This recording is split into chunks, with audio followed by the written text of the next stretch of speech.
કેન્દ્રીય પ્રદૂષણ નિયંત્રણ બોર્ડ CPCBના ડેટા અનુસાર સવારે 6 વાગ્યે દિલ્હીના ઘણા મોનિટરિંગ સ્ટેશનો પર હવા ગુણવત્તા સૂચકાંક AQI 400 ને પાર ઉપર નોંધવામાં આવ્યો છે, જે ગંભીર શ્રેણીમાં આવે છે અને આ શહેરના રહેવાસીઓ, ખાસ કરીને બાળકો, વૃદ્ધો અને શ્વસન રોગોથી પીડાતા લોકો માટે આરોગ્ય જોખમમાં વધારો કરે છે.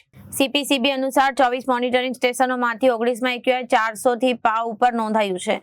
આજે સવારે દિલ્હીનો ચાંદની ચોક સૌથી પ્રદૂષિત વિસ્તાર હતો, જ્યાં AQI 455 હતો અને વજીરપુરમાં 449, બાવનામાં 446 અને જહાંગીરપુરી અને રોહિણીમાં 444 નોંધાયું હતું.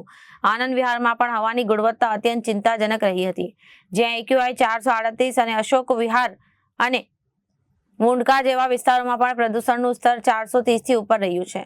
મોર્નિંગ વોક હવે આ વિસ્તારોના રહેવાસી માટે જોખમી સાબિત થઈ રહ્યું છે. દિલ્હીમાં પ્રદૂષણ ખૂબ જ ફેલાયું છે હોવા છતાં કેટલાક વિસ્તારોમાં તુલનાત્મક રીતે ઓછા AQI આંકડા છે. IGI એરપોર્ટ ઉપરથી સૌથી ઓછો AQI 336, જ્યારે લોધી રોડ પર 359 અને અલીપુરમાં 380 અને બુરાડીમાં 386 નોંધાયો હતો. RK પુરમમાં 398 નોંધાયો હતો, જ્યારે આંકડા અન્ય વિસ્તારો કરતાં ઓછા છે. તેમ છતાં તે સ્વાસ્થ્યના દ્રષ્ટિકોણથી ખૂબ જ ખરાબ શ્રેણીમાં આવે છે. નિષ્ણાતોએ બાળક અને વૃદ્ધો માટે સાવધાની રાખવાની સલાહ આપી છે. નિષ્ણાતો જણાવે છે કે સ્મોગના મુખ્ય કારણોમાં વાહનોમાંથી નીકળતો ધુમાડો, નિર્માણ કાર્યો દરમિયાન ઉડતી ધૂળ, પરાળી સળગાવવાનો પ્રભાવ અને શિયાળામાં હવાની ગતિ ઘટી જવી શામેલ છે. ઉપરાંત તાપમાનમાં ઘટાડો અને ભેજ વધવાથી પ્રદૂષણના કણોમાં હવામાં લાંબા સમય સુધી ટકી રહે છે, જેના કારણે સ્મોગની પરત વધુ ઘણી બની જાય છે.